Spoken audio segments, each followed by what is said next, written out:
உங்களுக்கு காசு கொடுத்து வேலை பாக்குறதுக்கும் விசுவாசத்துக்கு வேலை பாக்குறதுக்கும் வித்தியாசம் இல்லைன்னு நினைக்கிறேன். ஓஹோ, நான் வேணா ஒரு சாம்பிள் காட்டட்டுமா? இவங்க 3 பேரையும் இங்கேயே அடிச்சு கொள்றவங்களுக்கு பரிசு பணம் 20 லட்சம் ரூபாய்.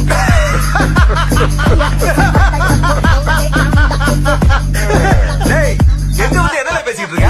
காசுக்காக வந்த கூட நினைச்சா எத்தனை வருஷம் பழக்கம் தெரியுமா?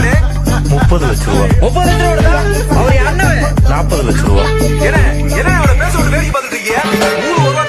50 லட்சம் ரூபாய். என்ன பேச போற? 60 லட்சம் ரூபாய். இருங்க அண்ணன் ஏதோ பேசிட்டு இருக்காங்க. 70 லட்சம் ரூபாய். நான் என்ன கேட்டுக்கிட்டு போய் என்ன வர பாத்துக்கிறேன். 80 லட்சம் ரூபாய். உங்களுக்கு 2 நிமிஷம் டைம் தரேன். முடிஞ்சு கொண்டுட்டு